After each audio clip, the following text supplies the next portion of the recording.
नमस्कार दोस्तों, आप सभी लोगों का अपने YouTube channel science with education पर बहुत बहुत स्वागत और अभिनंदन करता हूं। आशा करते हैं आप सभी लोग स्वस्थ होंगे, मस्त होंगे और अपनी तैयारी को बहुत अच्छी तरीके से कर रहे होंगे।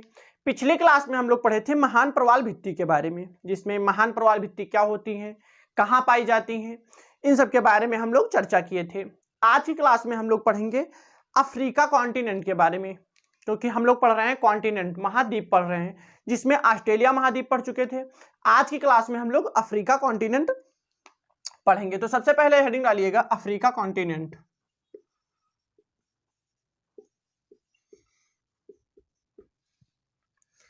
अफ्रीका कॉन्टिनेंट, ठीक है।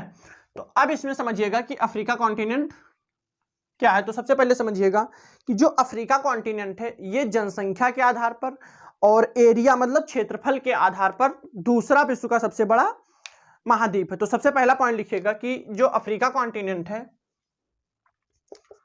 यह जनसंख्या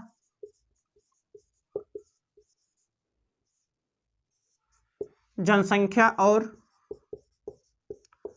क्षेत्रफल के आधार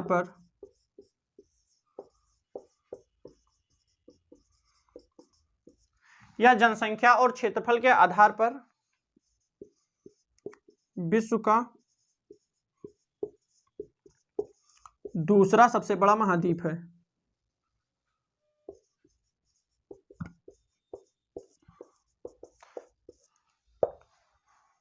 दूसरा सबसे बड़ा महाद्वीप है ये जो है अफ्रीका कॉन्टिनेंट है। मतलब समझिएगा कि चाहे जनसंख्या को देखा जाए या क्षेत्रफल को देखा जाए, दोनों आधार पर ये विश्व का दूसरा सबसे बड़ा जो महाद्वीप है वो अफ्रीका कॉन्टिनेंट है। अब इसमें एक पॉइंट और समझिएगा कि जो अफ्रीका महाद्वीप है इसे अंध और गरीब महाद्वीप भी कहा जाता है। नेक्स्ट पॉइंट में लिखिएगा कि इसे जो है अंध और गरीब महाद्वीप भी कहा जाता है। अब गरीब महाद्वीप क्यों कहा जाता है, इसके पीछे का लॉजिक समझ लीजिए कि गरीब महाद्वीप इसे इसलिए कहा जाता है क्योंकि जो अफ्रीका कॉन्टिनेंट है यहाँ की जो जनसंख्या है वो सबसे ज्यादा निर्भर करती है खेती पर। मतलब यहाँ की जो जनसंख्या है वो सबसे ज्यादा एग्रीकल्चर पर निर्भर करती है, इसीलिए इस महाद्वीप को गरीब महाद्वीप कहा जाता है। तो सबसे पहले इसको नोट कर लीजिए, एक बार फिर से समझ लीजिए कि जो अफ्रीका कॉन्टिनेंट है ये जनसंख्या और क्षेत्रफल के आधार पर विश्व का दूसरा सबसे बड़ा महाद्वीप है। जो अफ्रीका महाद्वीप है वो जनसंख्या के आधार पर और क्षेत्रफल के आधार पर विश्व का दूसरा सबसे बड़ा जो महाद्वीप है वो अफ्रीका महाद्वीप है। और इसे अंध या गरीब महाद्वीप भी कहा जाता है। गरीब महाद्वीप क्यों कहा जाता है, क्योंकि यहाँ की जो जनसंख्या है ये सबसे ज्यादा खेती पर निर्भर करती है। जो अफ्रीका कॉन्टिनेंट की जनसंख्या है वो सबसे ज्यादा खेती पर निर्भर करती है, इसीलिए इसे गरीब महाद्वीप भी कहा जाता है। तो सबसे पहले आप सभी लोग इसको नोट कर लीजिए, फिर हम लोग नेक्स्ट पॉइंट में समझेंगे। तो आशा करते हैं आप सभी लोग इसको नोट कर चुके होंगे। अब यहां से समझिएगा कि इसे गरीब महाद्वीप तो कहा भी जाता है और इसे काला महाद्वीप भी कहा जाता है। तो सबसे पहले समझिएगा कि ये जो होता है इसमें लिखिएगा कि इसे काला महाद्वीप भी कहा जाता है।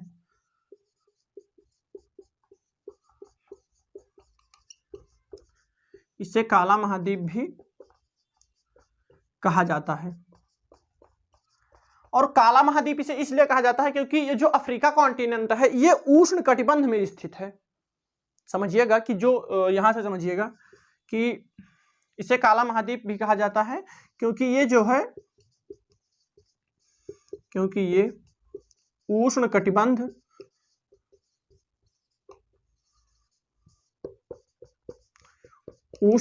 में स्थित है। जो अफ्रीका कॉन्टिनेंट है ये उष्ण कटिबंध में स्थित है, इसीलिए इसे काला महाद्वीप भी कहा जाता है। ठीक है, काला महाद्वीप भी कहा जाता है। अब नेक्स्ट पॉइंट में समझिएगा कि जो मतलब अफ्रीका महाद्वीप है तो अफ्रीका और यूरोप के बीच जिब्राल्टर जलसंधि है। तो सबसे पहले नेक्स्ट पॉइंट में लिखिएगा कि यूरोप और अफ्रीका के बीच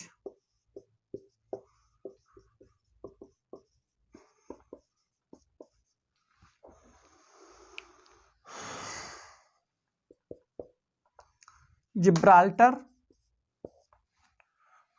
यूरोप और अफ्रीका के बीच जिब्राल्टर जल संधि है।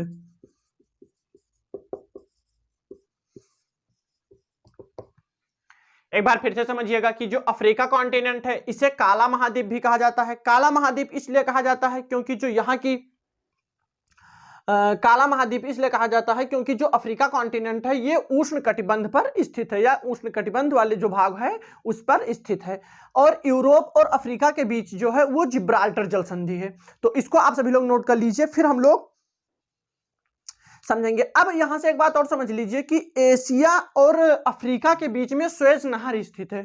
तो यहां से लिख लीजिए एक पॉइंट में, सबसे पहले इसको नोट कर लीजिए, फिर हम लोग, तो आशा करते हैं आप सभी लोग इसको नोट कर चुके होंगे। अब यहां से लिखिएगा कि एशिया और अफ्रीका के बीच में सुएज नहर स्थित है। ये सब अभी हम लोग फिगर पर समझेंगे जब एशिया मतलब अफ्रीका कॉन्टिनेंट पूरा भाग बनाएंगे तो फिर वहां पर बहुत अच्छी तरीके से समझ में आएगा। तब तक यहां लिख लीजिए कि एशिया और अफ्रीका के बीच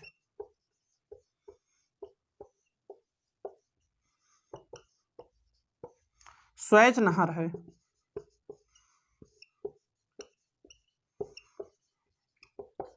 सुएज नहर है।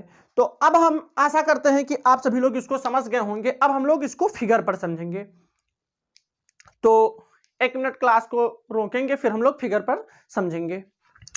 तो समझिएगा दोस्तों, ये जो है ये अफ्रीका कॉन्टिनेंट है। अब यहां फिगर से समझिएगा एक बार फिर से कि ये जो पूरा अफ्रीका कॉन्टिनेंट है और इसके बीच में जो मरुस्थल है वो सहारा मरुस्थल है, जो विश्व का सबसे बड़ा मरुस्थल है। और ये जो है ये सुएज नहर है। यहां से ये देखिएगा कि भूमध्य सागर से और सहारा मरुस्थल के बीच से नील नदी निकलती है। और ये वाला जो भाग है ये लाल सागर, यहाँ पर एक मरुस्थल पाया जाता है स्थित है जो कि कालाहारी मरुस्थल है। और इधर वाला जो साइड है अफ्रीका कॉन्टिनेंट के जो इधर वाला साइड है, इधर पूरा हिंद महासागर और इधर अटलांटिक महासागर। यहां समझिएगा कि इस वाले भाग पर एक मरुस्थल स्थित है जिसका नाम है पूरा नामीबिया मरुस्थल। और इधर समझिएगा कि जो अफ्रीका कॉन्टिनेंट के ऊपर वाला भाग है यहाँ भूमध्य सागर और इसके बीच में सहारा मरुस्थल जो है वो है। तो एक बार फिर से समझ लीजिए कि इसके बीच में सहारा मरुस्थल, ऊपर वाला भाग भूमध्य सागर, इधर मरुस्थल है नामीबिया मरुस्थल और इधर पूरा भाग अटलांटिक महासागर, इधर ऊपर सुएज नहर और ये नील नदी। और इधर जो है मतलब भूमध्य सागर से और सहारा मरुस्थल के बीच से नील नदी निकलती है और ऊपर जो है सुएज नहर और इधर जो है लाल सागर है। अब यहां से समझिएगा कि इधर जो है एक मरुस्थल स्थित है कालाहारी मरुस्थल और इधर पूरा हिंद महासागर। तो आशा करते हैं आप सभी लोग अफ्रीका कॉन्टिनेंट समझ गए होंगे। तो इस क्लास में बस इतना ही। अगली क्लास में हम लोग नामीबिया मरुस्थल मतलब जो सहारा मरुस्थल है, नामीबिया मरुस्थल है, कालाहारी मरुस्थल है, मतलब जितने भी भाग हैं, नील नदी, सुएज नहर, मतलब ये सब एक एक करके बहुत अच्छी तरीके से हम लोग समझते हुए और आगे बढ़ेंगे। तो आपको क्लास कैसे लगी कमेंट बॉक्स में जरूर बताएं। और आप सभी लोगों से निवेदन करता हूं कि अपनी क्लास को सभी दोस्तों में शेयर करें, सब्सक्राइब करें, लाइक करें, बेल आइकन प्रेस करना ना भूलें, जिससे कि हमारे क्लास का जो नोटिफिकेशन होता है वो आप सभी लोगों तक सबसे पहले पहुंचे और अपनी तैयारी को हमारे साथ साथ बहुत अच्छी तरीके से कर पाएं। तो मिलते हैं अगली क्लास में एक नए उत्साह और नए उमंग के साथ। तब तक के लिए जय हिंद, जय भारत।